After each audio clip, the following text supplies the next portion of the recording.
Netcasts you love. From people you trust. This is Twit. Bandwidth for the new screensavers is provided by CacheFly at CacheFly.com. The new Screensavers is brought to you by Blue Apron, the #1 fresh ingredient and recipe delivery service in the country. See what's on the menu this week and get 3 meals free with your first purchase and free shipping by going to blueapron.com/NSS. And by Rocket Mortgage, by Quicken Loans. When it comes to the big decision of choosing a mortgage lender, work with one that has your best interest in mind. Use Rocket Mortgage for a transparent, trustworthy home loan process that's completely online at quickenloans.com/NSS. The Samsung Galaxy S8 unveiled. Take a ride on a VR roller coaster and understanding the Apple iCloud attack. Live from the Eastside Twit Studios in beautiful Petaluma, it's the new Screensavers.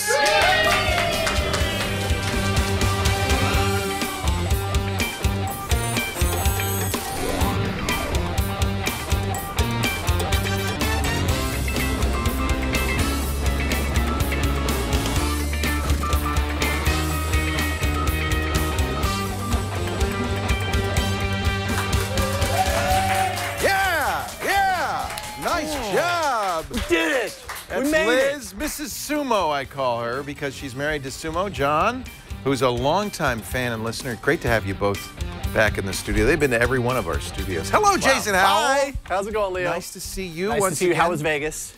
It was fun. I took a couple of days off with the kid. We went down and we did the. They did the crazy stratosphere ride. Oh, yeah. So the stratosphere is a very, very tall tower. And they have a ride. It's the only place in the world you could do this, where you're in a seat, like a roller coaster seat, and it's on a seesaw thing. There it is. And it shoots you down right over the edge of the building and then just stops before you go. It is the worst. That makes me feel weird. It made me feel weird looking at it, let alone riding it. They did it 3 times. I can feel it in my bones. I know. That's like my fear. It goes like this. Although it's my fear, but I totally would ride it. Would you 3 ride times. it? Oh, well, yeah, we're going to actually, this is a safe ride, a virtual roller coaster. Jason went down to kind of safe. Still dangerous. Really? Still dangerous. Okay. Yeah. Okay. We're gonna talk about that. Samsung announced a few things. You're the Android expert. We'll talk about the Galaxy S8, the new exploding phone from Samsung. Not yet. Not confirmed. Not yet. Not even suspected. No. Yet. Another edition of the Game of Geeks. Nathan is going to trek into the forest. We have a little fun game we play. We did it to you when we hire somebody new. We give him a challenge. We send him out into the forest. Yep. He had some breadcrumbs. That he returns. And we'll see what happens. But first, let's start with the hot topics of the week. So you hosted our coverage of the Samsung event on Wednesday. Yeah. I wasn't here for that. Was it interesting? Did they do a good job? Honestly, I thought they were very restrained. You always have to give Samsung points for when they're restrained in their big announcements. It's funny, they haven't had a bad announcement in a couple of years. No, they've been doing pretty good. But they got such a bad reputation from the first few that people still think Samsung, oh, this will be interesting. You're always asking yourself that question when you enter into a Samsung event. Is it going to be normal, or is it going to be this weird la-la land that Samsung sometimes likes to travel in? But I was very interested in seeing what they said about the S8. And this looks like a really nice phone. There's 2 sizes, S8 and S8 Plus. That's 5.8 and 6.2 inches respectively. Infinity display. Well, and that's like the thing. It pours over the edge. Apple's going to do the same thing too. I think what they're doing now with these phones is eliminating the bezel, the frame around it. There's no more physical home button, so the screen uses almost all the real estate. So even though it's a 6.2-inch phone, it's no bigger than the iPhone 7 Plus. Yeah, they even mentioned that, right? The higher screen-to-body ratio, they say, than ever before. I'm actually kind of interested about the idea that, we've been hearing that this is the year of no bezels, that all these phones are going to come out and they're not going to have any bezels. it never occurred to me that the curve over the edge was going to be the way that they would solve that. That would bring you closer to the no bezel look. Because when you're looking at this sucker face on, like you really can't see that bezel on the side. It's practically non-existent. And then of course Samsung removed the front-facing home button, the hardware button that you're used to seeing.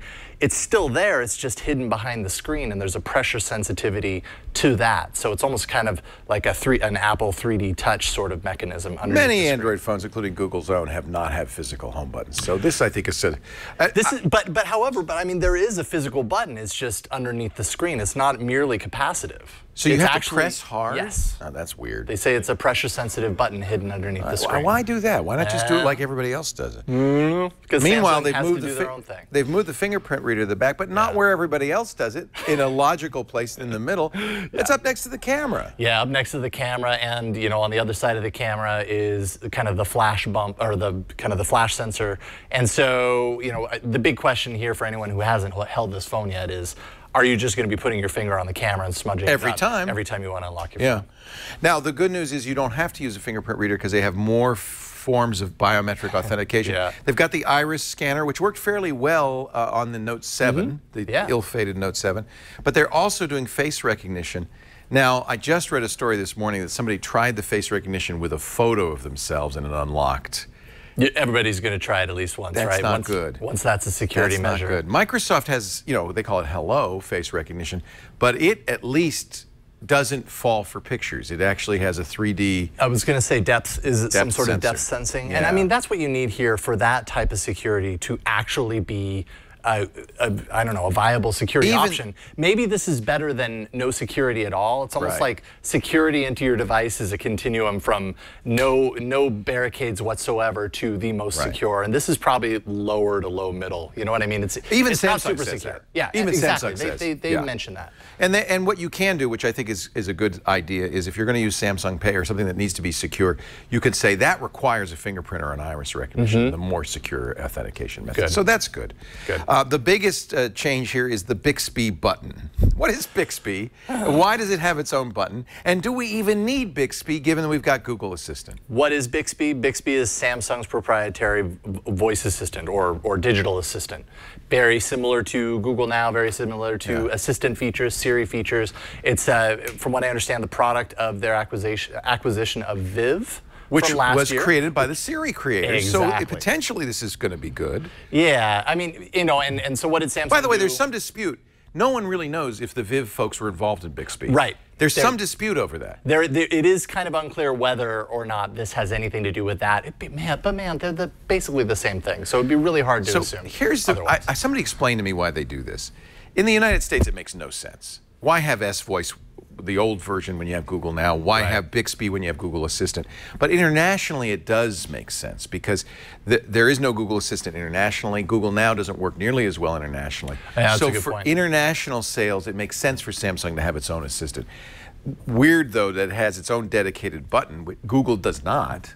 I think that's actually kind of essential in markets where they're trying to compete against Google, right? I guess you don't want to say, okay, Bixby. Well, yeah, exactly, right? So in order for Samsung to have all of Google's apps, Samsung is almost forced to have, I think, some form of Google Now baked into the phone.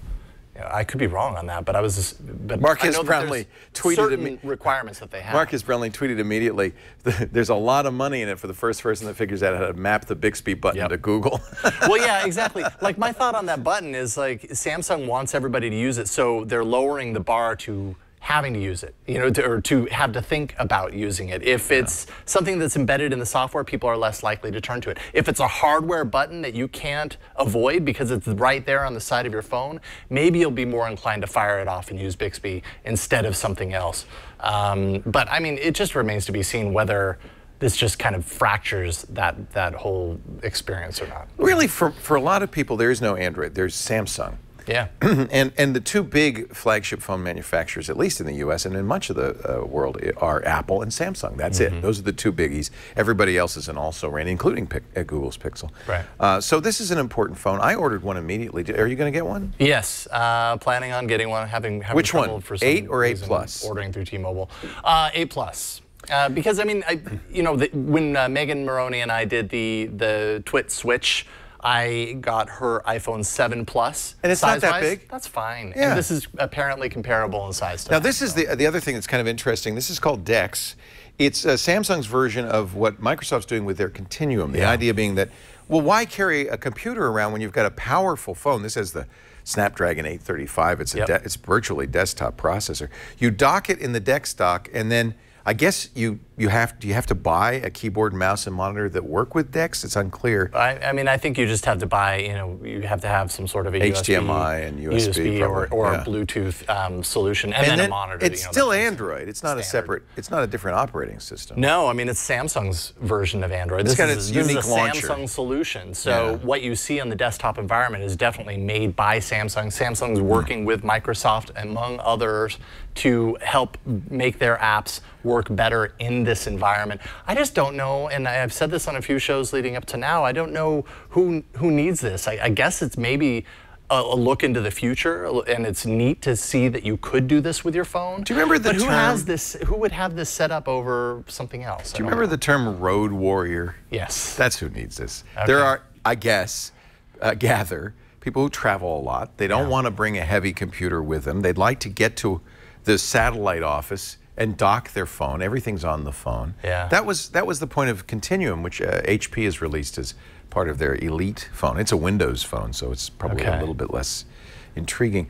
You know, maybe it's more intriguing because at least with a Windows phone, you're using Windows. Exactly. Sort of. Do we trust Microsoft in its ability to create a very, very well thought out, cohesive desktop experience, or do we trust Samsung, who's like, let's make this new feature and make a desktop out of it? And I'm not sure that the experience would end up living up to my expectations over however many years working with desktop. Everybody's looking for a new market. Everybody's trying to find a new way to sell phones. That's really basically what it comes down to. That's it. Would you order a DeX? I'm not going to order a DeX. Let's not order a DeX. I have little interest in DeX, to be honest. Hey, by the way, I want to thank one of our viewers, Alex Kern. He watches this show. Hello, Alex. He is an MBA student at Wichita State in Kansas, and he owns an acrylic fabrication company, and he made us these nice laptop stands. They're about $30 at his website, which is Alex Plastics, or is it current? I have to look now because I can't remember the URL. But he says he can put the logo on there. I think these are pretty nice, right? So thank you, Alex. Super slick. For sending those to us. I have his card somewhere. Oh, here it is. The URL's on the card. Yeah, it's Akern Plastics, A-K-E-R-N Plastics.com. Nice. A lot of people have been asking about these, so that's what that is.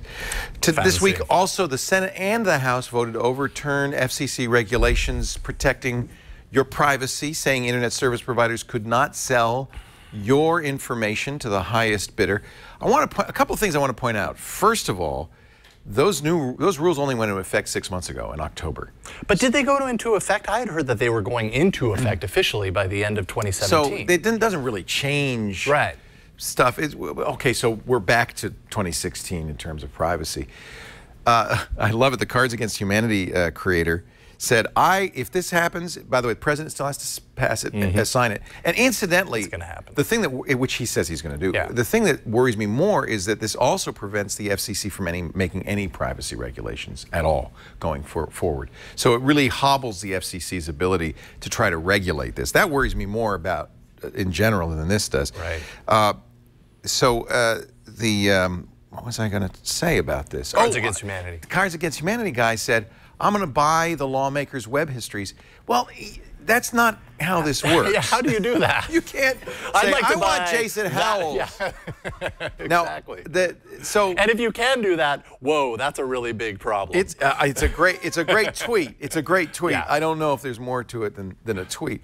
However, I should point out that Verizon, Comcast, and everybody else said, oh, we would never sell you shouldn't worry about internet privacy. We would never, except that's a lie.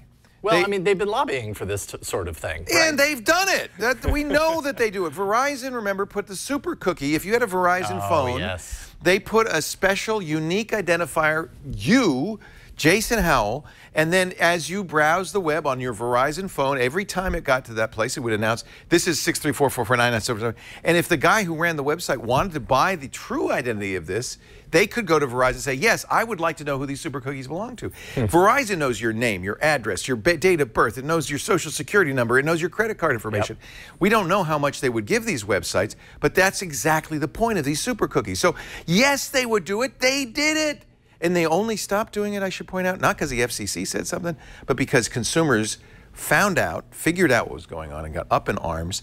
They said, oh, we'll turn it off. They didn't turn it off. People still yelled at them, and they finally turned it off. So believe me, these companies will be doing this. Comcast, Verizon, at&t, they'll all be doing this because it's a good revenue stream for them. And it's going to be up to us, since the FCC is not going to protect us, government's not going to protect us, up to us to howl and say, I'm sorry, not Jason. It's okay. Just okay. howl. My ears perked Different up kind of howl. for a second. It's cool. To howl and say, no, stop. And we, you know, you remember Nebuad and PHORM, Form? This was a technology that Comcast was using to put ads in our web surfing. I mean, this is not new. They have done this before. And, you know, I was really welcome to the new FCC rules. Now it's up to us, because government is not going to protect us in this regard. Well, and so then you can go to sites like Comcast, for example. That's my ISP. They have a page that you can go to opt out of certain things. But here's what I found. I did this at the end of after TNT a couple of days ago. We had talked about this story on there, and I was like, well, fine. I'm going to sit down and see how hard it really is to opt out of this stuff.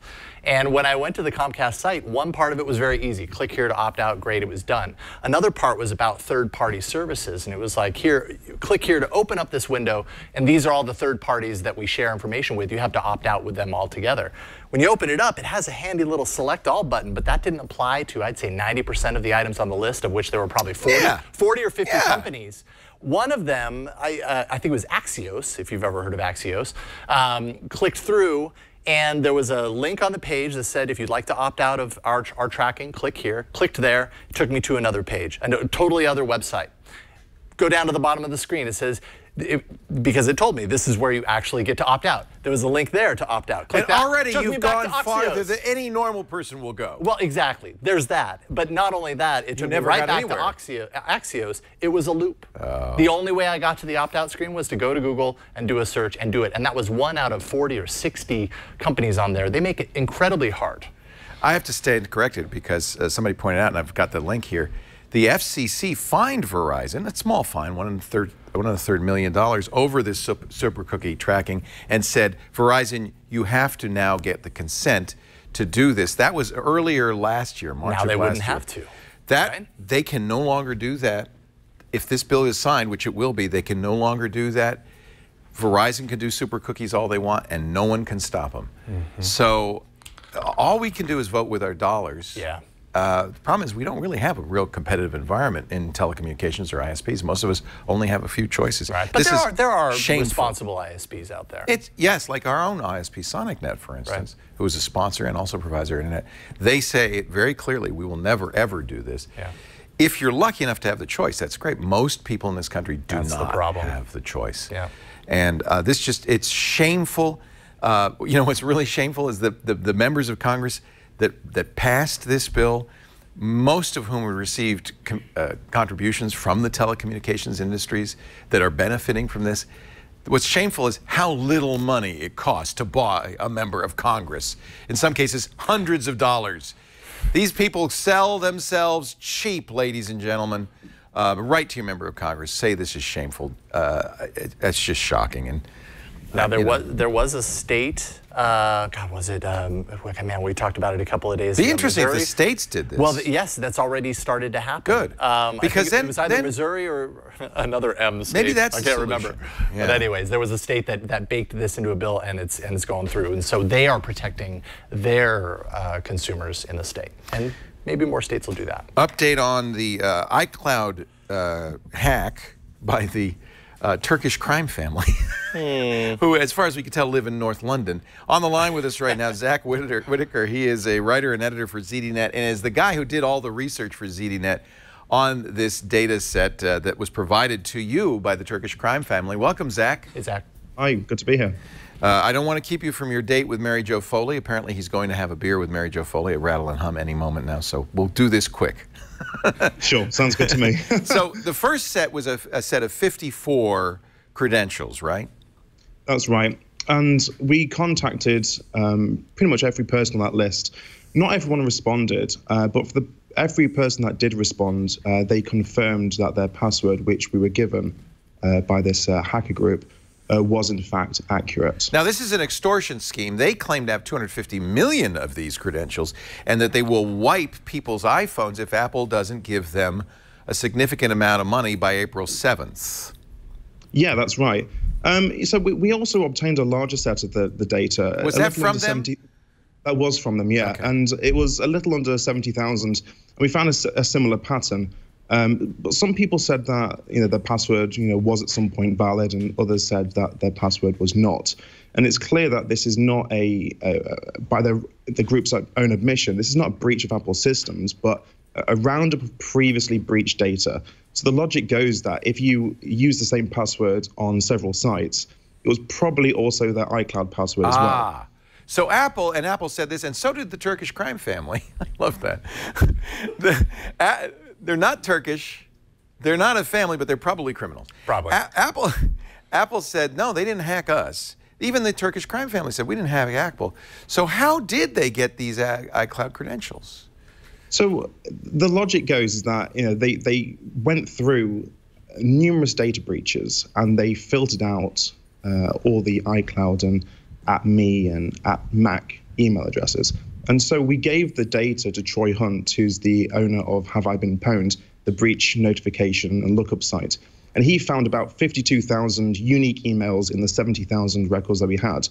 And 99% of the records were in his database, which isn't surprising. No, I'm in this database. Everybody's in his freaking database, right? Everyone, pretty much everyone. I think there are over 2 billion people in his database.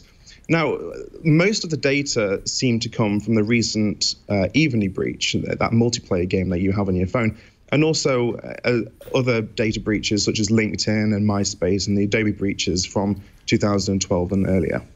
So Evenly is that game, you see it advertised all the time. It's one of those fighting games that you have on your phone. And it kind of makes sense. People might use the same. Really, the people who are going to be vulnerable here are people who reuse passwords, right? They might use the same password for their iCloud as they used for their Evenly account. That's right. And so the big question here is really, how real is this threat? Do I think that this extortion group has millions of credentials? I don't think it's impossible, but it's highly unlikely that we're going to wake up on April 7th, which is when they say they're going to carry out their attack, and millions of iPhones have been wiped. But nobody's quite sure how many accounts this group has and how many are valid and working. Our reporting, as I said, has shown that many of the accounts are valid and some of them are not. So we just don't know yet. How seriously is Apple taking this? As far as I'm aware, they haven't said anything publicly about this besides the fact that they haven't been breached themselves. For most people, the simple way to mitigate any threat posed by this, big or small, is to change your passwords and to turn on two-factor authentication, and you should be fine. But the strange thing and stop using the same password over and over and over again. Stop using the same passwords. But the strange thing here is that Apple can easily nix this threat completely by asking its customers to reset their passwords. And companies do this all the time, especially since the LinkedIn breach. Amazon and Netflix and Facebook regularly obtain lists of passwords, and they compare that to their own databases. And so if any of those passwords match the exposed passwords, these companies will send out a password reset email to those customers. We've all had this. In order to protect them, Dropbox did this. We've all gotten that email. Exactly. And it's a proactive step that more companies can and should be doing. And given Apple's strong stance on security and privacy, it's something that I would even argue could be seen as a positive thing. Well, but here we are April 1st as we record this. April 7th is less than a week away. If Apple were going to force people to reset, I would think they would have done it by now. Give enough lead time. Yeah. You'd think, but there's still time. We'll see. Yeah, but I mean, okay, there's still time. There'll be time till midnight. Do you think they'll make good, that the Turkish crime family will make good on their threat? I've had limited conversations with them, and they're not the smartest group in the world. You said they're publicity whores. They're very hungry for publicity. They asked you if you would connect them with Scott Pelley so they could get on CBS Evening News. Basically, that's true. And I said no. That's the thing, is that they're clearly, you know, looking for money in this, and I think they have the ability to log into some or even many accounts if they want to. But how good they will, make good on their threat is, remains to be seen. Probably given them more than enough publicity as it is. Well, but I think this is not the last time, and certainly it's a good idea. It's just an eye-opener to go to haveibeenpwned.com. Yeah. Have you ever done that? Yeah. And I mean, because of the Target breach and the LinkedIn breach, I mean, there's so many breaches. Chances are you're in there for one reason or another. Yeah. What's the newest? The River City Media spam list account. MySpace. Yeah, that was a huge one. That was an absolutely massive 393 million accounts. What is River City Media spam? It was a spam group, almost like a cartel of spammers that would obtain lists of email addresses, and they collect an awful lot of information. But they didn't have passwords. How could that be? They didn't have passwords, but they don't need to. They don't necessarily need to. If they only want passwords if they're logging into your account, but they can still do an awful lot of damage with just your email alone, phishing campaigns and so on, and spamming. So Have I Been Pwned doesn't imply that they've got your password, just that you're in one of these databases. No, Have I Been Pwned doesn't collect passwords, and this is one of the things that was brought up with the other breach notification site, a for-profit site. So Have I Been Pwned, it makes no money, and it's non-for-profit, and it doesn't contain your password. But other ones, such as Leaked Source, which was recently it was brought offline. There's a suspicion that it was pulled by the FBI or the feds. They collected passwords, and the problem is with these websites collecting the passwords is that a lot of the time you can subscribe to these websites and you can obtain passwords, which only helps hackers access various accounts, and essentially it's a conduit for further hacking. Yeah. What about verification of these things from a journalistic standpoint? I feel like every once in a while you hear about these hacks, you hear about something happening, and the way that it's verified is you've checked the ID and the password, and voila, it worked. It got me into the site, therefore it must be legit. But you actually pointed out back in 2016 that you've broken the law when you do that, and that's not the right way to go. And that's one of the things that we're really keen on not doing. And it's very easy and tempting to, let me just see if this works, list of accounts to simply log in. It takes 2 seconds. But if you do that, you may well verify a breach very quickly, but you could end up in cuffs by the end of the day because you're violating federal wiretapping and hacking laws. So what we do is when we obtain a list of records, usernames, email addresses, or passwords, we'll contact each and every person out of a random sample that we can, and we'll contact them and say, and we'll give them essentially information that only they could possibly know, such as their password. From that, we hopefully get a response, and they say, yes, that's our password. How did you get that? And they ask questions, and then we explain exactly what the situation is, and see if they can figure out some questions and figure out exactly where the data came from. A lot of the time, the data that we receive, we don't know where it's come from, and so we have to try and figure out exactly where it has. Well, you do great work, and I'm really thrilled we could talk to you, Zach. Please give my regards to Mary Jo. Have a lovely beer at Rattle and Hum. Or two. Or two. Yeah. It's sessionable. Yep. Zack Whittaker is a writer and editor for ZDnet.com. Hi, Z to Rattle. And have a great afternoon. Thank you, Zach. Thank you so much. Yeah. One of the things I've been telling people is if you use a password manager, then you're not tempted to reuse a password. It'll generate a long, strong password. But now I'm really worried because I've been telling everybody to use LastPass. You probably use LastPass. Yeah, I do use LastPass. I'm starting to wonder about LastPass. LastPass has had 2 now. Big exploits exposed. Tavis Ormandy, Google discovered both of them.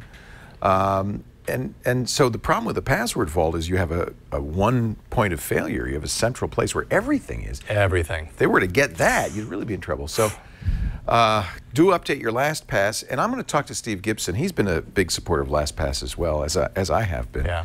I'll talk to him on Tuesday and see if he has a recommendation for something else. I mean, well, and they're recommending that you not use the autofill, that you use your vault directly and not use your autofill. That was their fix. That's their fix for now. Hopefully something more. But you can also protect your LastPass account with 2-factor. I'm not sure if that necessarily tackles this particular issue. It doesn't. In this case, this is cross-browser spoofing, and it's anyway. We'll talk to Steve and see if there's something else better than LastPass. It might be time to start looking for alternatives. I know. It makes me cry too. I know. All right, we're going to talk to you about something that would make me cry. Okay, all right. Virtual reality roller coasters. I look forward to making you cry. We're going to talk also to the guy who founded it, was a co-founder and CEO of the company that made the roller coaster. Yeah. We're going to take a ride with Jason in just a second. Also, we'll send Nathan OG, our newest staffer, out on his freshman hazing into the deep woods and see if he can come back. That'll be fun. First, though, a word from Blue Apron. I know you love your Blue Apron. Yep. Love it. Do the girls, you have little kids. Mm-hmm. One of the things that's neat about Blue Apron is it's a box that comes to your door with all the ingredients to make a meal fresh. You make it from scratch. Yeah. You got the family plan? Yep, we have the family plan, so we get a couple of meals almost every week, probably more like You don't have to. That's another nice thing. You don't have to get it every week. Well, that's the thing. You get when you want it. It's super easy, right? Like you go onto the site and you can log in and see which weeks you want to sign up for, or if you're going out of town, you can skip a week. You can pick the meals or let them kind of randomly pick them for you. But of course, with kids, it's best that I go in there or my wife goes in there and manually picks, because we know there are things they will and will not eat. Yeah. And you know, we're always super thrilled. It's like cooking lessons in a box. That's exactly how I like to think about it. Yeah. And it's fun, and it's a sensation of it's such great pleasure when you make something like this, and it's beautiful, and it tastes beautiful, and you make it for the people in your life that you care about. There's nothing better than that. Here's what we're going to do. We're going to get you your first 3 meals free with your first purchase when you go to blueapron.com/NSS. Every ingredient you need, a recipe card, you choose it ahead of time on the Blue Apron website, so you're never surprised. But boy, there's a lot of great stuff to choose from. Spinach and fresh mozzarella pizza. See, the girls would love this, with olives, bell peppers, and ricotta salata. Or sweet and sour salmon with bok choy, carrot, and ginger fried rice. Parmesan crusted chicken with creamy fettuccine and roasted broccoli. This is amazing. I made that one, the udon, with the mushrooms. And what's fun is I had never had enoki mushrooms. Those are those funny-looking mushrooms. They are amazing. So you learn about new things you can cook with. Once you cook this recipe, with the help of Blue Apron, it's easy to do it again. Why? You know, you get it at the end of the day, who wants to go plan a menu and shop? Why do that? You just go home and there's your Blue Apron waiting for you. Instead of eating out, have a Blue Apron tonight. 3 meals free at blueapron.com/NSS. Well, poor Nathan Olivarez-Giles. He was a great guy. We sent him into the woods and he never came back. We gave him this camp stove and we said, you know, they tell us this camp stove will charge your phone. This is what happened.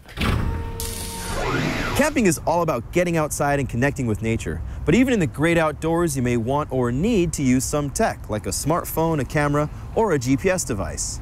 The BioLite Camp Stove 2 is built to keep your gadgets juiced up, even out in the woods. It's about as big as a water bottle, and it can be used to cook small meals and boil water. It's super easy to use. Just slide the power module into the stove itself, place the BioLite on solid level ground, throw in some pine cones, twigs, wood chips, whatever you've got, then use a match to start the wood on fire. After about 10 seconds, push the power button twice to activate a fan that feeds air into the fire. A USB port on the front can be used to power up your gadgets. And these 3 LED gauges let you track fire strength, fan levels, and how much charging is available. Inside of the power module, there's a thermoelectric generator that captures energy from the flames to both power the fan and charge up the 2600 milliamp battery inside. The Camp Stove 2 offers 50% more power than the first model, and its onboard battery can store power so that you can get a charge even when the fire is out. Once it's up and running, you can charge devices, but be warned, it won't give you power as quickly as a regular power outlet would. Charging up an iPhone from 0 to 100 will take a few hours depending on how strong the fire inside is.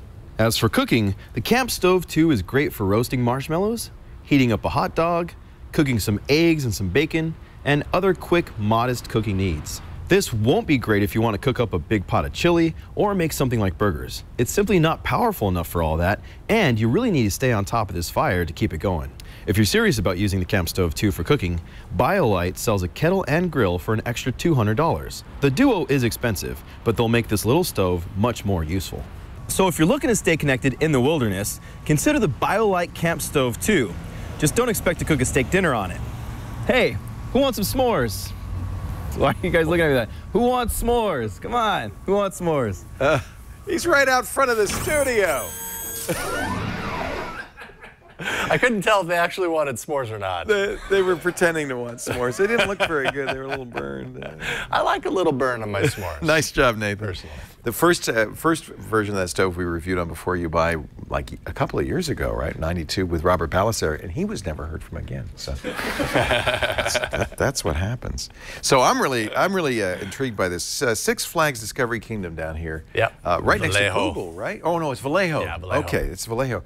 Has a new roller coaster. It's all virtual reality? No, it's not all virtual reality. So basically they took a roller coaster that they've had since the 90s called Kong. Oh, I remember Kong, and they've repurposed it and essentially infused it with a virtual reality layer. You can choose as a thrill seeker, you can choose to either ride it with or without VR. But every once in a while, they change the experience. So I got to, with a team here at TWiT, to go out to Six Flags one morning for work, and ride roller coasters. It was like dream come true, right? Like it was like before the place opened, you could ride this roller coaster as many times as you need to. There was no line or anything. There was no line. Nice. It was just us. Do you like roller coasters? I love roller coasters. Because this would have been a fate worse than death for me. No, this is this was a dream come true to have the roller coaster all to myself, and it integrates VR with the experience. So let's take a look. Hey, I'm here in Vallejo, California at Six Flags Discovery Kingdom. I'm about to hop on. As you can see here, Galactic Attack. It's a converted Kong roller coaster that brings a little Samsung Gear VR into the action. Mixed reality experience. Can't wait to check it out. Let's go do it. I don't know, am I tall enough for this ride? All right, looking forward to this. I think I've been skillfully just kind of like in denial in my head, and now I don't think I can do that anymore. Can you let me know if you see the Six Flags logo with front around it? I see that, yep. I see everything around me with a bunch of kind of augmented stuff around it. All right, you're recording? Yeah. Oh dear God. Bye-bye. See you in another world. All right, so I definitely feel like I'm actually not on a roller coaster, kind of. Really? Well, I mean, looking around, like it's easy to trick my brain into thinking I'm just like watching a video. But whoa, what's that? I don't know, but I'm a little scared about what that might mean. Yep, we're in space. Okay. And we're about to die.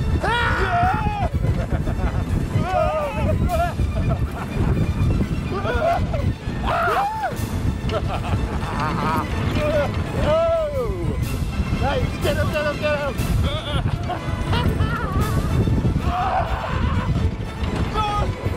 Wow, this is really weird.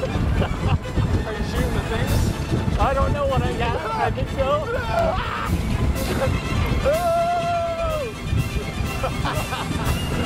Holy crap. Oh, man, I only just now realized that when I move around, you actually shoot. We survived.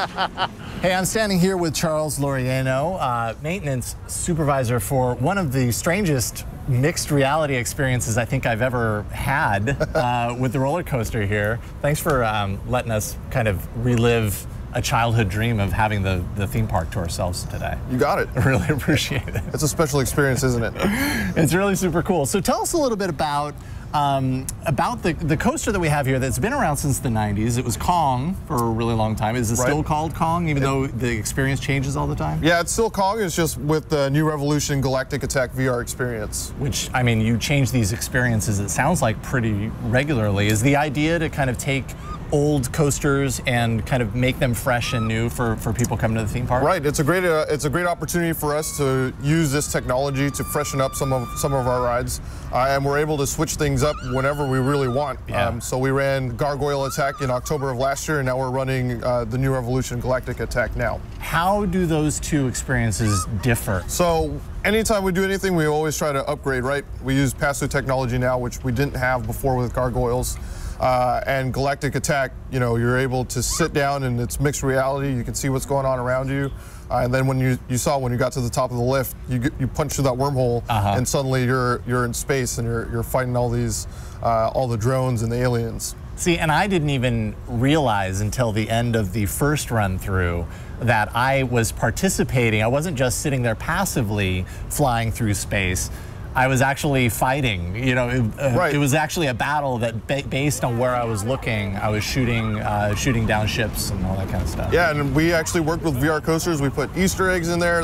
If you actually hit the drones, the different colored ones, there's a red one, a green one, and a blue one. If you hit them as a certain order, you can actually get an alternate ending at the end of the ride. Oh, no way. So you can literally ride it, you know, 100 times and get a different experience every time that you ride the ride. So you mentioned VR Coaster. VR Coaster is the company that you work hand in hand with to kind of sync up the ride itself with a virtual experience. Tell us a little bit about kind of that process and you know, acting, I don't know, as a sort of liaison between them. So it's actually a really cool process. We come in and we log the spline data of the ride. So we send around a phone with a program on it, and we're able to see where the track is rising, dipping, turning, twisting, inverting, all that kind of, yeah. Right, so that we can build the virtual world around that spline data and then match it once we're out here testing it out at the actual park. Okay, and so that means that you have to ride it like 100 times in order to get Sometimes, that right? Yeah. So we actually start with a very basic layer in the virtual world. So like the first time I rode it, it was empty space almost. Right. And you were just flying around, and then we would add a drone here and an alien there and a ship here until we ended up with the experience that you had today. I know the first time that I heard of we take a roller coaster and we mix it with virtual reality, and like my immediate response was, you don't need to do that. It's a roller coaster. Roller coasters are crazy in and of themselves. But then you go through the experience, and I mean, it really is like entering a different world. How has the public, how have they warmed up to it? It's been great. People love it. The Galactic Attack, especially with the Easter eggs and the space theme, is really excited, I think, with Galactic Attack. And it's already an exciting roller coaster, right? And adding the VR technology layer on top of that really steps it up and takes it up to the next level. All right, so just so you know, I'm riding there at the end with Kara, one of the engineers. Kara here. Cole, one of our engineers, did this. She is deathly afraid of roller coasters. She's like me. She doesn't do roller coasters. She was adamant to not ride the roller coaster. And we talked her into it because we were like, you know what, when you put the VR goggles on, it actually kind of softens the blow. She ended up riding it again. But I will say that first time through, while we were riding, her like scream, I could not tell if she was crying or having fun. You heard it. You heard it on the... And I was really afraid when we were going. I was like, wow, this is a really bad idea. But thankfully, she had a good time. On the line with us right now, the CEO and co-founder of VR Coaster, Thomas Wagner. How many parks... Hi, Thomas. Hello. Welcome. Hi, Thomas. You're not getting me on it, but that looked cool. How many parks are using this? Oh, I think we have equipped well over 30 rides all over the world. Neat. And it should be around 25 parks worldwide. Some parks have several rides equipped, so I would have to look that up. But I'm thinking, we were speculating while we were watching this, it's probably not a huge expense for these parks. You get a phone and a Gear VR, maybe $1,000, and they get a complete upgrade of their ride. I mean, that's a fraction of what you'd cost to have to rebuild the ride. So I could see that it's economical for them. Especially if you compare it with the pricing of a new roller coaster. Yeah. And what we found when we started doing this stuff is that even people who really know a roller coaster ride by heart, they do not know where they are located in the track during the VR experience. And every time you change the VR experience, actually it feels like a totally new ride. I mean, you have some elements that are always in there because it's physically, you have a looping at one point or a barrel roll, but what you do with those is it can be totally different. And that's also something that we did with the Galactic Attack. For instance, it's not only what drones you're shooting. At some points, you can even make a selection if you go left or right, if you go around the space station or you go into the cave in the asteroid.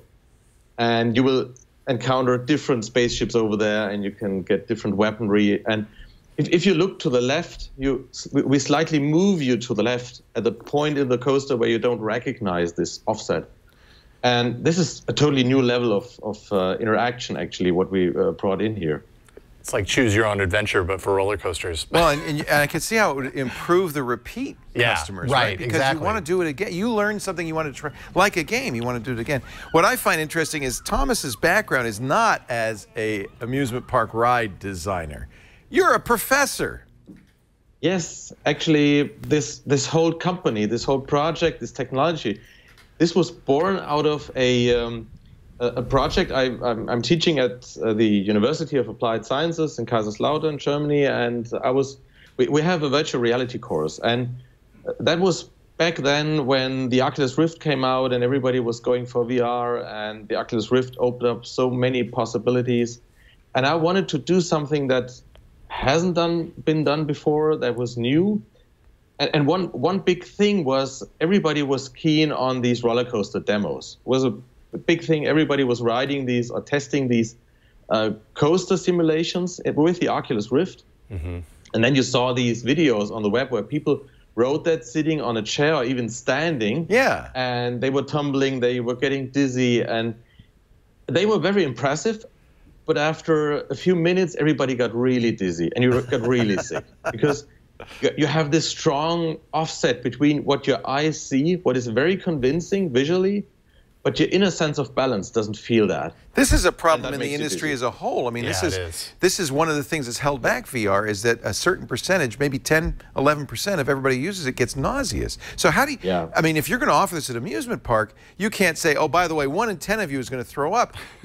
How do you fix this problem? I think this is the point, because I think we can say this is the only setup in the industry where you can have some really intense, fast motion with turns, sharp turns, and loopings, where you do not get dizzy. Because the idea was, I wanted to test if we have these kind of visuals, this ride through a VR world, synchronized to a real roller coaster ride.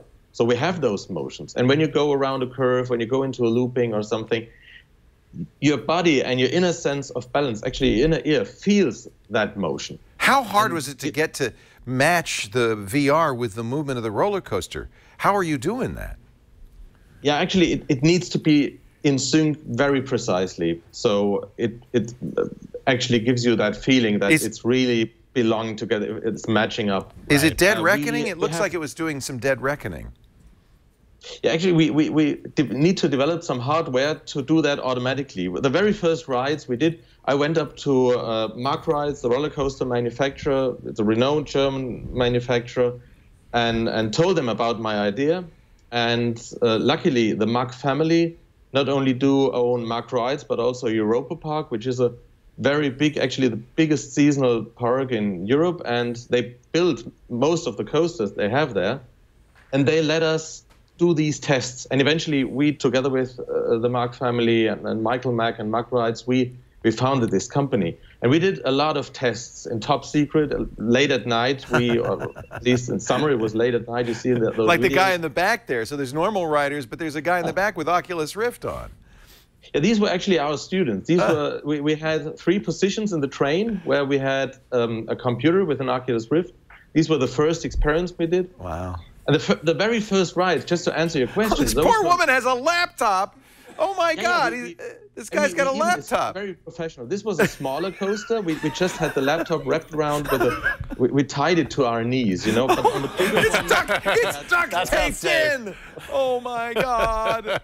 This was really weird. I mean, there was no Gear VR around back then. Right. We had to do it with this hardware, you know. Is the Gear VR fast enough? And I mean, Oculus requires a $1,500 computer. Right.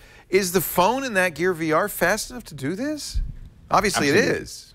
Yes, yes. I mean, the trick is not only, I mean, these are powerful phones. You can do a lot with real-time graphics. But what we do now is we combine real-time graphics with pre-rendered stuff. So what you saw in the Galactic Attack, the drones that you shoot and the cockpit where you sit in, and actually the pilot, the co-pilot next to you, who actually reacts when you look at him, that's real-time graphics. And everything around you in open space, that is a pre-rendered environment. And that's pretty. This video explains it basically. We call it hybrid VR because we have this quite impressive 60 frames per second, 4K resolution, stereoscopic 3D video. So it's actually for both eyes. We have this 4K stream, and it's actually streaming on a phone at 60 frames per second. I found it very impressive when our team managed to do that. But because it's pre-rendered, you can really have that be high quality. Right. Which one is synced to your movement, though? Both of them? Yes, of course. I mean, everything is basically designed in one go. So we have this huge real-time scenery, but of course, everything that happens in real time needs to react, as you see in those videos, to what happens in this pre-rendered world. Right. And it gives you a lot of opportunity, because if you look down and watch your body, you need to have this parallax. You can actually look around your body when you move your head. So that needs to be real time. Yeah. And everything you shoot in that world needs to be able to explode, so it needs to be real time. Yeah, I mean, while we were riding, I looked over at Kara, and Kara looked over at me, and there was her avatar there with her head, it was, all that motion tracking was happening. Cool. So, that increased the immersion, right? Kara was, in fact, sitting next to me, and I saw her looking and talking to me and then pointing out, Now I want to try it. Yeah, it was pretty sweet. It was pretty sweet. Yeah, you kind of talked me into this. Well, I would never ride that roller coaster for $1 million without it.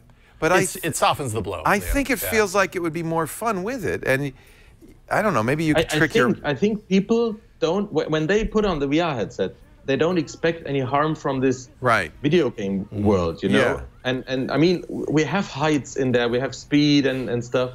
But it's not the real reality. You don't have that real vertigo in there, so you feel a little bit more comfortable.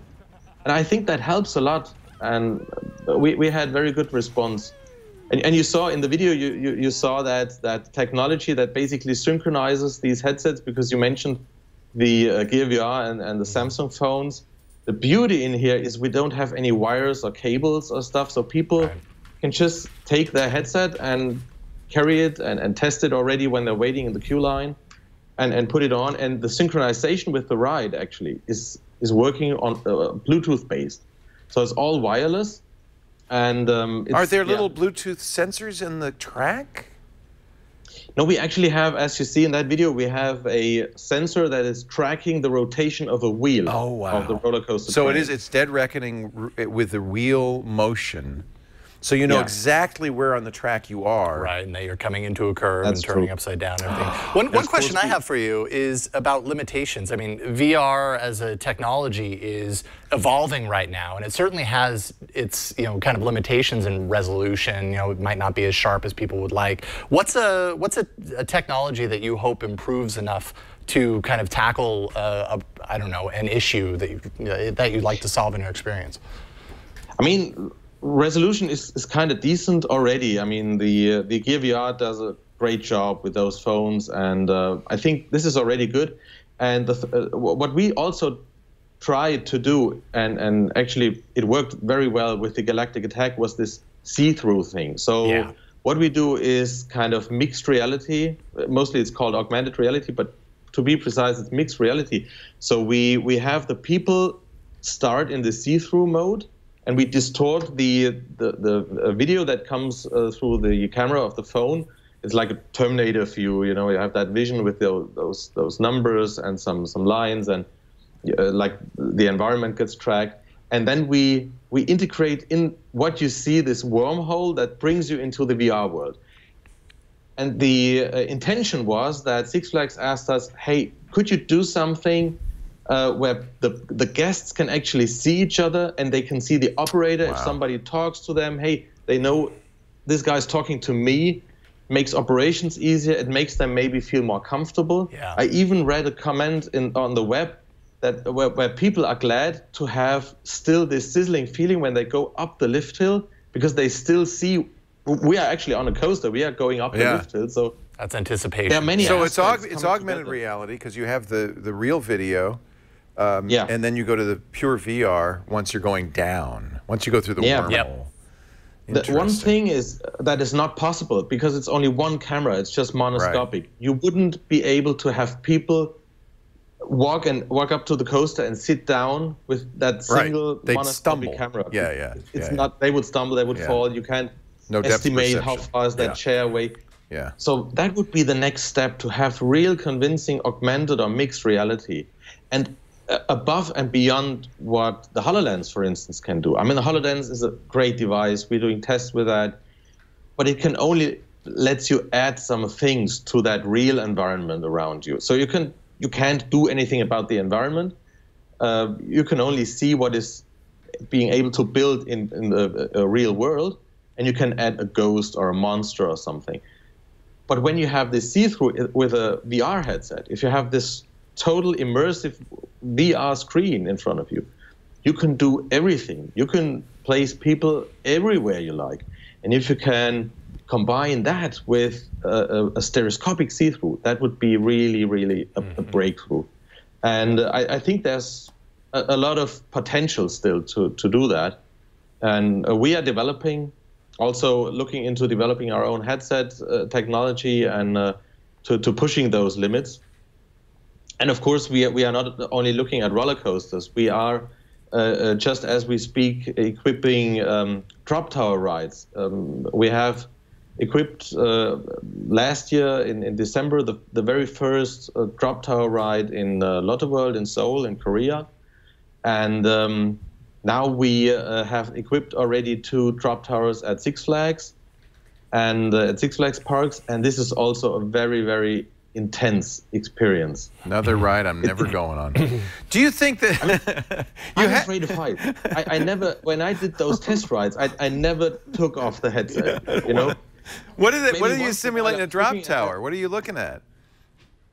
Oh, actually, the thing is, you have a lot of time when you're growing up to do gaming and storytelling. So actually at the drop tower at Six Flags over Georgia, you're a gunner sitting on the side of a helicopter, and you're shooting at some and then you fall out like aliens. And then you fall out. It's like kind of like Starship Troopers. So you have these big monsters, and eventually one of those monsters hits your helicopter. Actually, it hits one of those mech robots, and that robot hits your helicopter, and you fall down. And you know, the cool thing is, and this was just an experiment, we didn't even know if that works, but it worked great. When you sit on these drop tower rides, you're just sitting there like I do in a chair. Yeah. And you're just looking straight ahead, right? Going up, falling down. Yep. And in the moment we fall down in VR, we are tilting the camera by 90 degrees. So you're facing 90 degrees down. And because you have zero gravity during the drop, and you just feel the wind going everywhere, you totally bite. Man, that sounds great. You're facing 90 degrees down and falling. I'm getting nauseous just thinking about it. It's really great. Did it cure you, Thomas, of your fear of heights? Yeah, I do have fear of heights. Yeah, did it fix that? I do not take off that headset. But in VR, it's boiling down to having this zero gravity, you know? Right. This is also what is so cool about the roller coasters, because in all those cool simulation rides that we had for years, in many cool parks, you have these simulator rides that are tilting back and forth. You only have this 1G. You're just sitting there. Yeah, because you're not really going anywhere. They can't press you in the back of the seat or anything. Yeah. Yeah. You never have increased G forces or negative G forces or zero G. Right. And when you go on these huge roller coasters, they have these so-called airtime hills where you go like in this parabolic curve, and over that entire curve you feel zero gravity. Yeah. And that wasn't you never had that combination of a simulated world, a simulation ride with zero gravity, on well over a few seconds, and also those increased G forces that push you really down or lift you up out of your chair. You didn't have that, and this setup gives you. Therefore, it's a totally new kind of attraction. Yeah. Now, this is all fun and games, but does this apply to your research and how we might be using AR and VR in the future for other things, for productivity, for user interfaces, that kind of thing? Yeah, I mean, of course, this is all about entertainment and having this kind of experience that hasn't been around.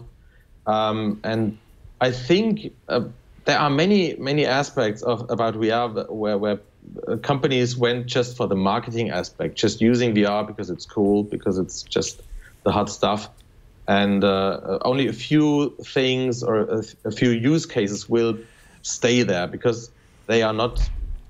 It's not possible to do it without VR and also AR. And I think what we do is very theme park related and gaming related, and that's what Six Flags is looking at.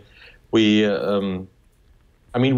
don't have at the moment any development where people could maybe create their own worlds. That's some idea that we had already, so people could maybe create their own roller coaster ride in an application and then walk up to the park and use their own headset.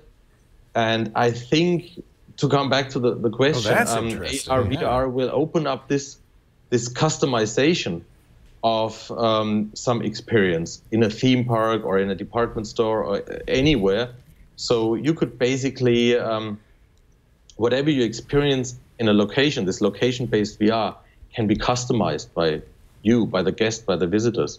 Right now, we have to prepare that, and we have to give people and guests the headset on site because nobody carries that with them.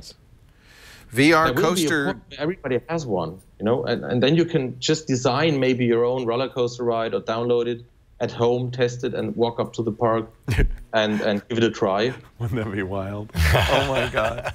VRcoaster.com. Also looking at equipping different kinds of attractions. We are also developing walkthrough mazes where you could actually add up VR, and this is basically a very good opportunity to add up with augmented reality, like the HoloLens. Right. So if you walk through some kind of Halloween horror maze, and all of a sudden there's this ghost creature in front of you. Yikes. I totally see that. That would be a very good use case for that.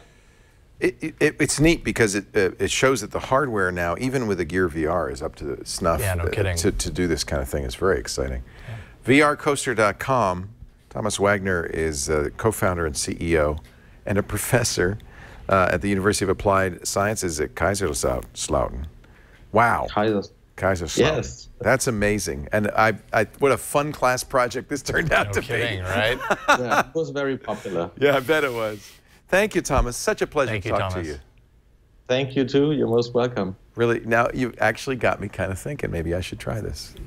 And you should. Let's see what we can do.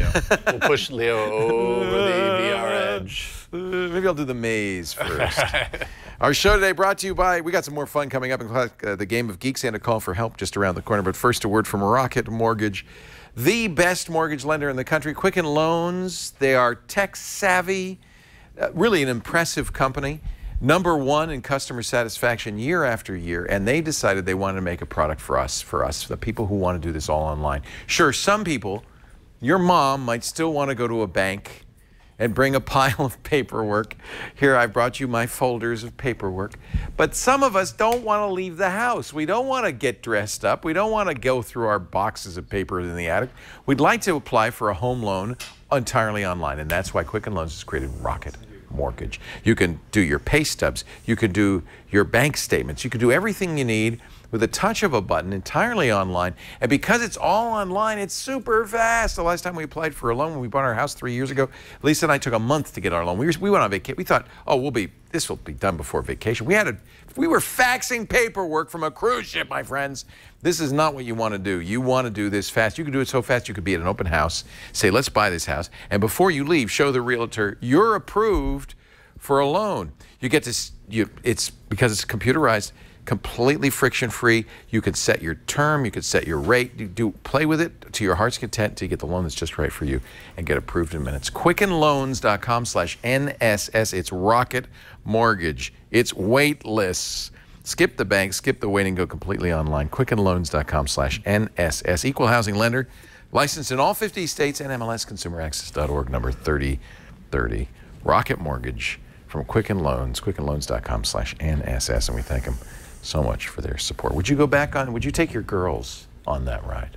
Oh, absolutely. Yeah? Well, I mean, maybe not my 3-year-old. You were almost too tall for the ride. Yeah. Did you kind of go like this? I'm not sure, but I may have been just like a hair too tall for the ride. I never thought of that. There is a height restriction on that ride, and I know that once it clamped down, my shoulder was pushing into that. Like, there was no give whatsoever. So I wasn't going anywhere. Oh, it does. I have Although, to say. I will say this real quick. I rode it 2 times with VR and 1 time without. The last time was my ride without to see kind of what the experience would be like comparatively. And the last time there was actual fear. Whereas when you go in VR, you don't see the things that are around you. You see You don't see the virtual ground world. hurtling towards you. Exactly, and I mean, I'm a tall guy, so there were a few times on that roller coaster without the goggle where we were going super fast around a corner, and I was pretty convinced my leg was going to slam into that pole down there. Yikes! You don't see that in VR, so I don't know if that's a good or bad thing. Ignorance depending on is bliss. if your leg does slam. Until your leg slams into the pole. Holy cow! Let's do a call for help. Let's do it. Woohoo! We're going to Hutto, Texas. John is on the line. Hey, John. Hey, Leo and Jason. How you guys doing? Hey, John. Oh, man. John's using the command line. You're a serious hacker. I could see that. Oh, right no, there. that's just, I had to put something in the background, so it wasn't just my face. Is that Emacs or VI? I can't tell. Anyway. No, that's actually just my FreeNAS that I got running. Oh, FreeNAS. Awesome. Well, that's pretty geeky. Setting one up. You're setting one up. Nice. Nice. Yeah, in the process. Yeah. Now, I will say the Kong roller coaster is the last roller coaster I ever took, and it's the one that convinced me that my inner ear could no longer handle. It's what we call the never again coaster. Yeah. Yeah, roller coasters. And combine that with VR, I don't know if I would work it. I know, right? Because even just VR sitting down kind of makes me queasy. Oh, well, it anyway. worked. It's a good combination. Exactly. I'll have to try it. So, John, what can we do for you? Well, I've got my handy-dandy Nexus 5X, and I happen to work for a large enterprise company. They allow us to put our Exchange account on our phones should we desire to do so. So I tried it. It made itself admin on my phone. Oh, no. And told me that the company could wipe my phone at any moment. Oh, no. I didn't like that. But no. It was something I noticed that I did like.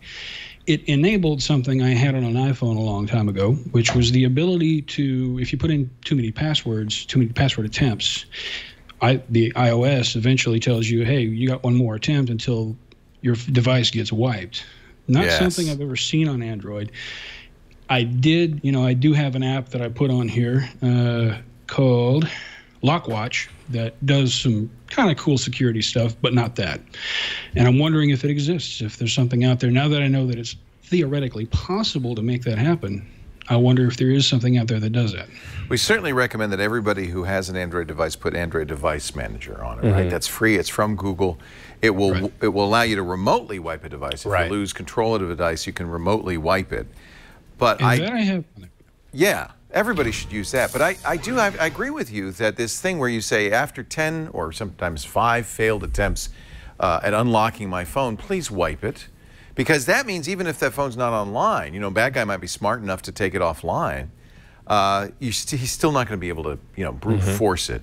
So is there, it feels like I've seen that on Android. Yeah, I've definitely seen it before. Droid DNA, which was, quite a while ago in the history of Android devices, was one phone that actually had this implemented, and it would tout it on the lock screen and say, 5, or I think it was 10 actually, 10 password attempts before it would wipe. So I think maybe on an OEM basis, phone to phone, there might be some devices out there that would do had this. it, I seem to remember, on one of its devices. Yeah, it's so they added that as a third party. But you don't really see it. It's not something that I see very regularly on Android, and I'm not entirely sure why, and certainly not as part of kind of Google's Android, kind of the stock experience that you get on the 5X. They really ought to do that. Yeah, that's why I went with the 5X because, of course, encryption, it gives you all the latest software updates, and I don't have a lot of money, so I couldn't get a 6P or a Pixel. So it gives me some of that with a little lower cost, but it, and like I said with LockWatch, it actually sends me a picture when someone tries to unlock my phone with the wrong passcode. Isn't that awesome? That's great, too. So then I could just go into Device Manager and wipe it, but I'd like it to be more automated. I guess it's probably not something that exists in the wild. There's a program called Locker, right? I haven't used this myself, but at least it used to be around. Maybe it's not around anymore. Yeah, it's not available in our country. So but that was the whole idea of Locker, was it would do that. Google, it always feels like to me the Nexus phones are stripped down compared to, it's third-party Android devices. I mean, in some ways that's what we want. We don't want 3 different versions of email accounts on there, or 3 different voice speech recognition tools. But then sometimes I feel like Google avoids doing some of the things that would be really useful. Yeah, well, I mean, the other side to this is that on one hand, it could be a good tool for security purposes. It could also be kind of dangerous, especially if on a phone. If you forget your password. Well, A, if you forget your password. Yeah. B, if you happen to leave your phone somewhere. I mean, and like in the case of the Droid DNA, I think it spelled it out right there, like 10 successful, attempts left or whatever. If someone sees that and understands the implications it's April of Fools. that, What a great it's pretty prank easy that to would wipe all of be. your data and then Yeah, let's wipe John's phone. Ha ha ha. Wouldn't that be funny? All I had to do was enter your password 10 times or the wrong password. So there's that.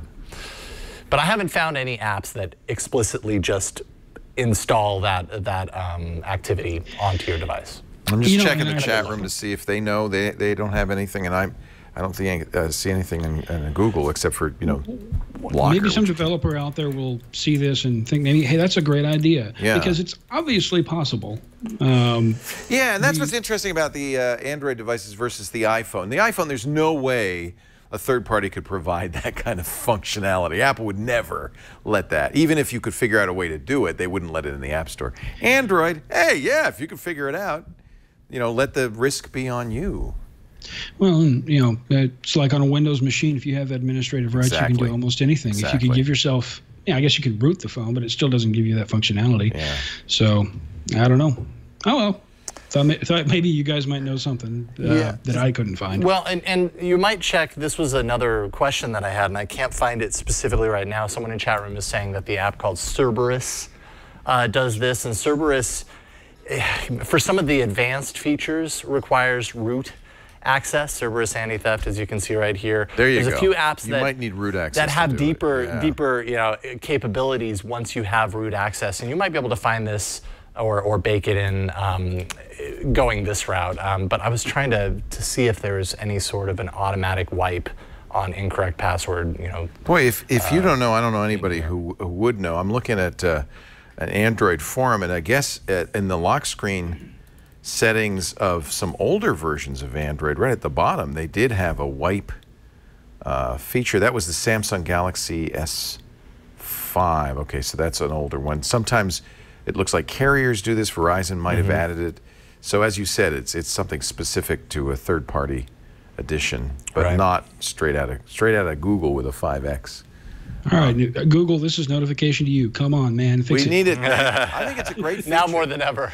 In fact, I generally recommend people do that. I absolutely say always turn on encryption.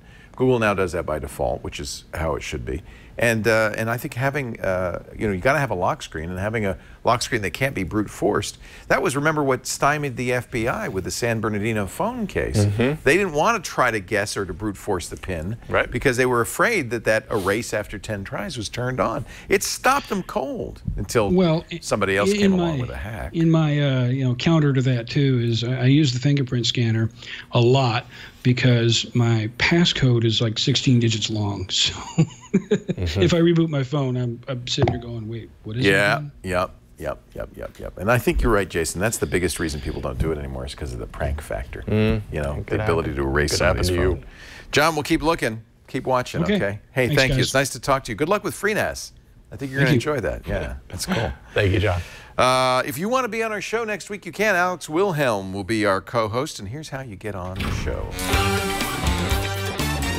Need tech help? The new screensavers are here with answers. Email your tech questions to newscreensavers@twit.tv. And I got to say, we're looking for more questions, right? I mean, we would love to get more questions. You can even pre-record them, put them on YouTube or some other video source and send us a link to that. But if we can, we'd like to get you on. We do the show Saturday afternoons, Pacific time. And it's always nice to talk to people from all over the world. For sure. So we're going to go over and do our mailbag in a second. Before we do, though, have you ever played the Game of Geeks with us? We got to get you. I have not played the Game of Geeks. Got to get you in the game. It can be humiliating. Excellent. Yeah. I'm always looking to be humiliated. Yeah. In this case, we played with Jason Calacanis, who, of course, is a famous entrepreneur, multiple startups. Peter Rojas, who was at Engadget and now is working in a venture fund with BetaWorks.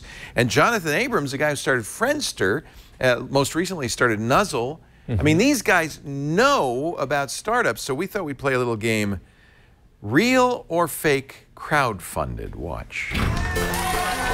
Hey everybody, welcome once again to the Game of Geeks, the test of your geek knowledge. And we brought 3 powerful, potent, amazing geeks into the studio today. Joining us right now from right to left, Jonathan Abrams is the founder of Nuzzle. Great to see you. And you're wearing, of course, your Donald Trump t-shirt. I love that. It's wonderful. That's the sacrilegious insult. It is. No, it's, of course, Donald Turing. Donald Turing. No, his real name wasn't Donald. It was Alan, wasn't it? Alan. Okay, that's not your, no points for that. Also with us, Jason Calacanis from Inside.com and Launch, the Launch Festival. It's great to have you, Jason. Great to be back. And Jason's old compadre from Engadget, now a partner at BetaWorks Ventures, Peter Rojas. Hey, it's great to see you again. I haven't seen you in ages. I know. Yeah, not since the last round. Living in San Francisco now. Are you? Did you move out here? I did. You were in New York? I was in New York for a long time. Yeah. Well, how do you like it? It's good. I like the weather a lot better. Yeah. It's a small fishing village compared to New York. Yeah, that is true. Yeah. I'm getting used to the much slower pace. Yeah. That's good for you. All right. Because you are esteemed tech authorities and in your own right investors, we have, I think, a very challenging round for you. Oh, boy. I'm going to present you, each of you, with 3 pitches for crowdfunded tech devices. And you have to tell me if the campaign is real or a fabrication. Easy. Easy. Easy. Easy. All right, starting with Jonathan Abrams. Forget expensive drones, Jonathan. This device turns every GoPro enthusiast into a master of aerial photography. No batteries, no danger, no hassle, no empty wallet. Just fun and awesome aerial photos and videos by simply throwing your GoPro in this foam dart-shaped enclosure. I'm going to say real. It is real. It's called Throw Your GoPro. It's a Kickstarter project. It's real. Yeah, I've seen it. And it would cost $50. You've seen it. Well, so have you seen this one? This is your question, Jason Calacanis. I'm ready. Reach your fitness goal much faster with this muscle-activating smart suit using state-of-the-art electromuscle stimulation. The smart suit uses integrated technology to provide electrical impulses to engage your muscles for a more thorough workout or training experience. Fake. It's absolutely real. It's the Antelope Sportswear Muscle Activating Smart Suit, a mere $1,600. Were these funded? All right, here we go with number 3. Pitch number 3. This is for you, Peter Rojas. Are you ready to take your paper airplanes into the 21st century? Our device turns your self-made paper airplane into a controlled flying machine through a Bluetooth-connected smartphone or tablet. A Bluetooth paper airplane. I'm going to say this one's fake. It is absolutely real. It's Power Up 3.0, a smartphone-controlled paper airplane. $50, and they raised quite a bit, $1.232 million to make this. They've fully funded. Wow. Who would have thunk it? Who knew? All right, back to you, Jonathan. Yes. Wouldn't you love fresh tortillas at the touch of a button? With this tabletop device, the freshest little ball of dough jumps out of the recyclable pod and into the baking system, ready to be a tortilla. After seconds of baking, your tortilla slides into the warmer and waits for you to enjoy the aromatic perfection. Yum. Well, I would like that, but I think it's fake. It's real. It's a $400 artisan tortilla maker. And they have raised $136,000 for the Flat EV, or Flat EV. Jeez. Just what if you put the coffee in the wrong pot in the thing? What happens? Coffee just comes spurting out. Okay. All right, so Jason. It's 4 reels in a row. Yeah, 4 reels in a row. Right. I don't know. We're going to have a fake one soon, I think. Here you go. It's for you, Jason Calacanis. Thinking this through here. We think it's time to break the mold in umbrella design. Our umbrella is the world's first fully automatic, smart umbrella designed for gadget enthusiasts like you and us too. With the push of a single button, our umbrella automatically opens, closes, and retracts thanks to the integrated precision motor and a lithium-ion battery. No more stuck umbrellas. It also connects to your smartphone via Bluetooth technology. Also reminds you of the weather location. Reminders. If the umbrella is misplaced. Result, you'll never lose your umbrella again. Is this real or fake? All right, now. Now, he's already invested in 3 companies in that space. Here's the thing. I was gonna say it was real until you talked about the Bluetooth integration, and then I realized there was no reason to connect your phone to the Bluetooth. Therefore, it must be false. You get weather location It's reminders. false. It was a terrible reason to do it, but it's false. The world's first motorized smart umbrella. Darn it, 5 real ones in a row. Wow. All right. Are all these gonna turn out to be real? Let's try one. Yes. You think so? No. This cannot. Okay, bring it. It's not fair. It's a trick. They're all real. Peter Rojas. Okay. I don't like losing. He said it. Yep. All right, ladies and gentlemen, you actually win the prize because you're the first to realize every single one of these is real, and there's many more to come. And so we're going to give him, what do we give him for that? Yeah, he wins. He gets the whole thing. Okay. All right. It's kind of a winner by proclamation. Do you want me to give you the last one, Peter, just to be fair? Yeah. Why carry 2 things when you can carry 1? This sounds real. This device. Just wait a minute. putting There's it out more. there. But wait, there's more. This device is an first umbrella and a tortilla maker No, in it's one. better. It's the first full-length selfie stick built into a smartphone case. Sleek and simple design allows access to all control buttons and functions. Slide your phone in quickly and securely. No more fumbling to attach your selfie stick. Instantly capture the moment. And this was real. But so wrong. It's the first selfie stick case for iPhone and Samsung, the Stick Box, a mere $36. And they have raised, believe it or not, almost 1,000 backers and almost 35,000 pounds. So 1,000 backers. I read about this, actually. You knew. The guy put it up on Kickstarter. Yeah. And then a few weeks later, found a company in China had ripped him off and was already selling the knockoff. Well, that concludes. That breaks Give my me some microphone. points. Give me some And points. Give him a point for that. Yeah, come on. And concludes this round of the Game of Geeks. Hope you've enjoyed it. Thanks to all our contestants. Thanks to all of you. And we get to anoint you, my friend Jonathan Abrams, the official Game of Geeks Crown of Thorns. Crown of Ram. Oh, and you look mighty good in that. Look at that. Okay. 2 thumbs up. Stop laughing. Oh my goodness. Just a hunch. I don't think Jason Calacanis likes losing. Oh man, does he not like losing? He thought every time we play Game of Geeks, he's convinced he's going to sweep the whole thing. Yeah. Just nobody can beat him. And well, that was a cruel trick, having them all be real. And Jason came that close to twigging. He almost figured it out. He really was close. Sorry, Yeah. Jason. It's time for our mailbag, and here is the mail box. Oh, we got a Google Gnome. I was hoping we'd order this. We were one of the first to get a Google Gnome. Wow. So are you gonna take it home? Have you seen the video? Do the gnome? I haven't seen the video. Oh, but wait I a minute. saw Do we it. have the video? Show a little bit of the video. This is Google's April Fools. Okay, well, stream Stranger Things from Netflix to my TV. Okay, Stranger Things from Netflix, playing on TV. From the people that brought you Google Home comes the next evolution of the smart home. And it's just outside your window. Meet Google Gnome. Hi, how can I help? Okay, Gnome, what's the weather like outside? The weather outside is sunny and 76 degrees. He's right. Okay, Gnome, turn on the hose I'm holding. Sure. Okay, Gnome, can I eat this lemon tree leaf? Yes. What about this daisy? Yes, but I wouldn't recommend it. Okay, but I could eat it.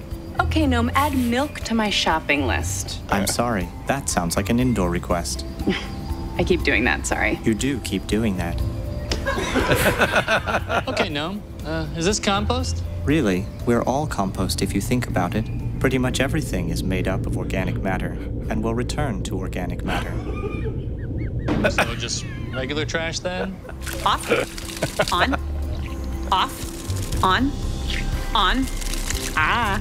Okay, Gnome, which way is the wind blowing? This is good. The wind is blowing 3 miles an hour from the southwest. Now the wind is blowing 2 miles an hour from the south, from the southwest, south, southeast. That tickles. The wind is. Okay, Gnome, play some cool music. Playing cool music. Play something else? Introducing Google Gnome. The smart yard is finally here. Faster! Faster! No! That was really well done. Isn't that I gotta good? say, that's really good. Google's back to their April Fool food. Oh. Yeah. They did a Pac-Man's Pac-Man. Yeah, I played that yesterday, although they did that a couple years ago, right? Yeah. They did a Pac-Man But it was a couple years ago. This is Ms. Pac. I know. It's So that's different. new. Yeah. They actually did quite a few this year. For a while, I They thought... always do. They have like a whole list of them. Well, but, you know, they were doing too many. And it made you think, can you just get a messaging app that works and you know, put some energy behind that? And I think what happened is that they started back down, but this was a big year for them, for April Fool's jokes. But we have our own Google now. Oh, we're so lucky, but it's indoors, so you know it doesn't work. Doesn't work. So we'll have to take it outside. I have an email from Marty who says, "Hi, my iPad 3 is having health issues. Sounds like it has a cold. I would like to replace it with something that I can use at work and is portable. I'm a governmental advisor and spend a lot of time at the Capitol. I've looked at the larger iPad tablet, but I'm not married to Apple products. Is it time to buy, or should I wait a bit?" So, a couple of things to say. There are new iPads coming. Okay. We're pretty sure of that. Apple did announce its new low-end iPad for schools and so forth. But I believe that, and the experts agree, that there will be another announcement in the next month for an iPad. Probably an iPad Pro refresh, maybe even a 10.5-inch iPad Pro.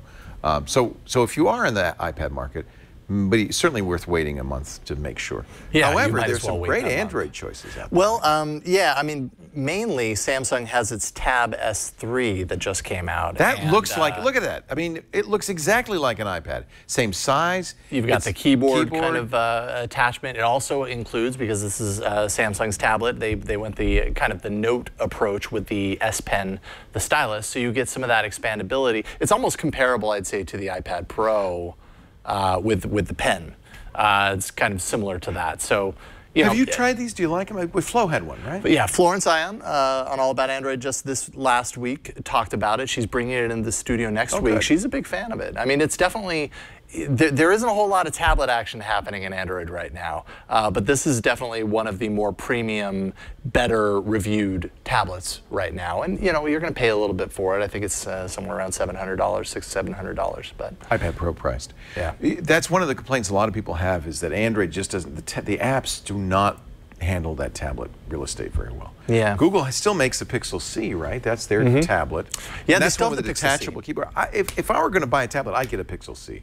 Pixel I C like is the nice. keyboard a lot. I like the way it works. They have started to update Android to have some Pixel C specific features, right? I don't know. I gave mine away.